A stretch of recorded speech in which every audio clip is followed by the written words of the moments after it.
One of the greatest obstacles to crafting health and wellness is identifying and controlling inflammation. It's at the core of all complex and chronic diseases, and it's the driving mechanism that underlies the most common symptoms that people like you struggle to overcome. Join us as we explore cutting-edge science and research to give you the information and tools you need to create the quality of life you want and deserve. And now, here is the host of Inflammation Nation, Dr. Stephen Noseworthy.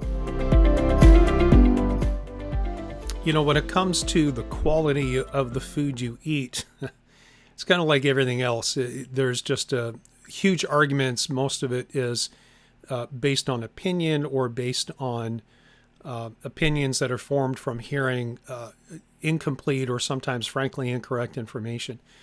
So let's break it down into the different macronutrients, right? So one of the main question as it relates to the quality of protein is whether or not should meat and dairy products be consumed from grass-fed animals.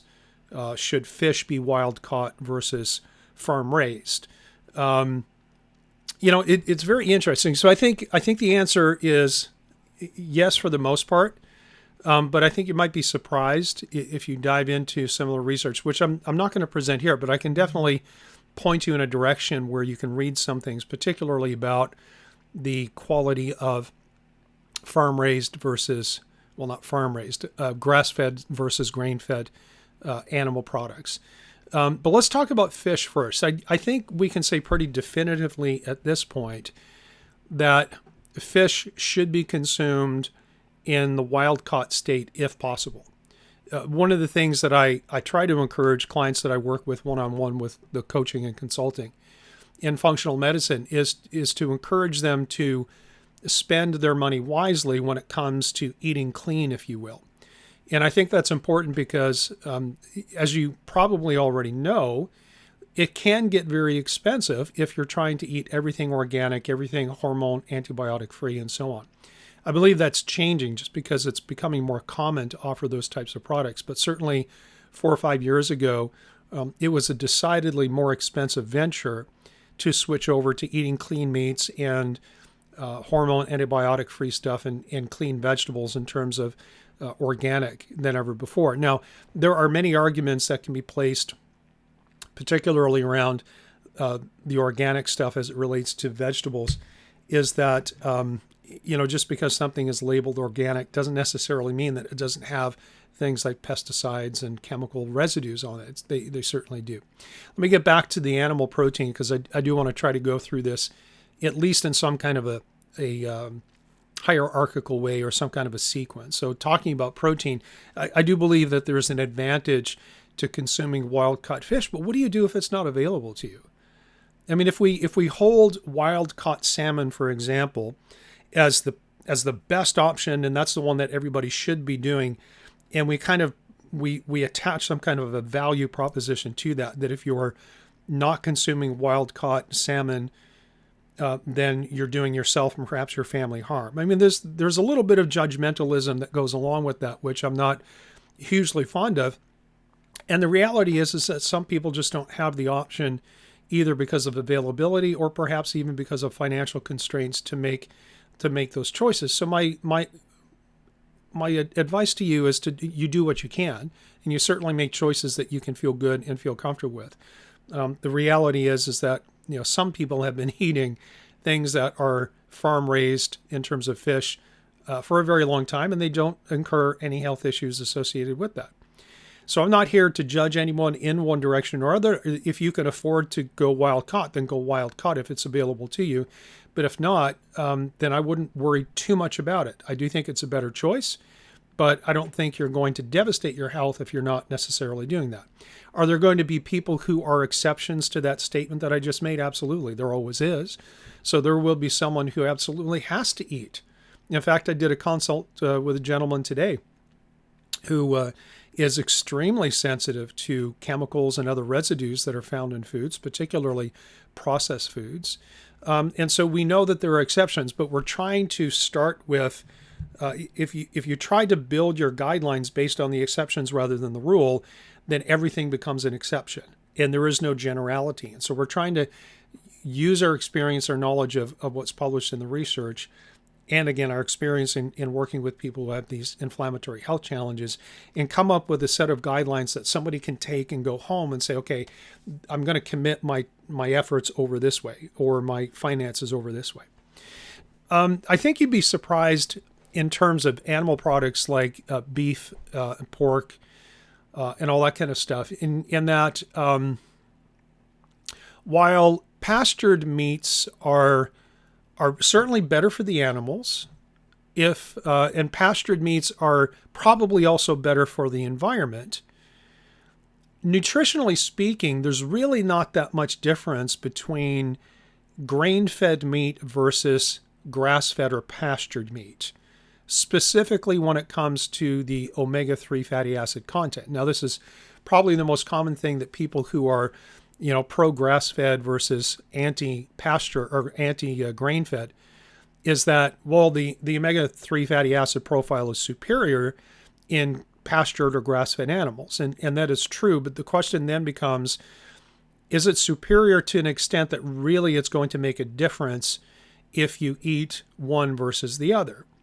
The bottom line is that you would need to eat about 8 pounds, 8 pounds of grass-fed meat to get the same omega-3 content as in, say, 3 or 4 ounces of salmon, particularly the wild-caught salmon. And so while we can accurately say that grass-fed or pastured beef does contain a more favorable omega-3 to omega-6 fatty acid profile, the difference is not astounding, and the difference is not to the point where it's going to make a difference to you on a day-to-day basis. You'll get more omega-3 fatty acid and kind of tip the balance if you consume 3-4 ounces of salmon 2 or 3 days a week, or some other, cold deep water fish.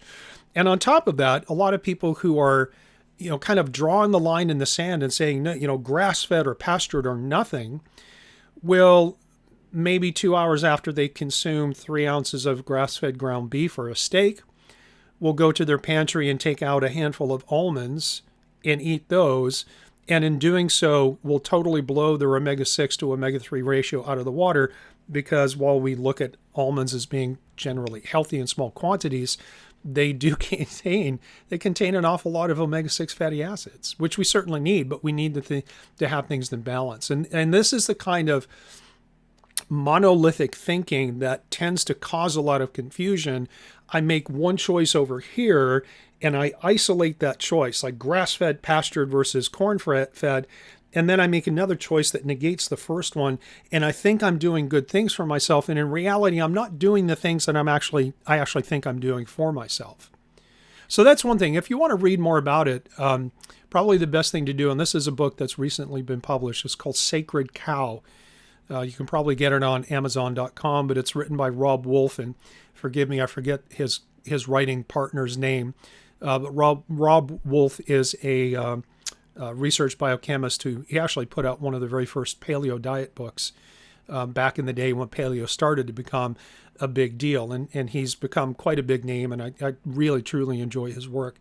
But he and his team spent a lot of time researching the health benefits of grass-fed versus grain-fed.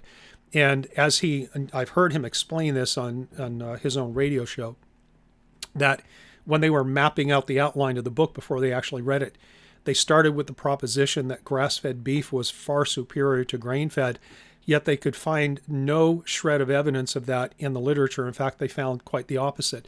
And they were so astounded by that one unexpected finding, which really was a bias and a presupposition to begin with, but they were so astounded that they hired a third-party independent researcher and said, we're not even going to give you our own research. We want you to look at things on your own and tell us what you come back with. And they paid him to do it, and he came back and he had the exact same conclusion, that on a nutritional basis, there's really very little difference between grass-fed and corn-fed or grain-fed. And so that can be comforting in a sense. Maybe we have to let go of some of the things that we have presumed to be true when in fact they are not. Like you, I was kind of surprised, probably, like you. I was surprised to learn that, but also it kind of takes some of the pressure off. It takes some of the pressure off of trying to be that person who is absolutely so pristine that I'm not going to put anything in my mouth unless I know exactly where it comes from, what its chemical content is, what pesticide residue is there. The reality is there's nothing you can put in your mouth that is free of some kind of a contaminant. Let me say it again. There's nothing you will ever put in your mouth that doesn't have a chemical that wants to inflame you, or a bug or a critter that wants to infect you, which is why we have such a robust immune system built into our intestinal system.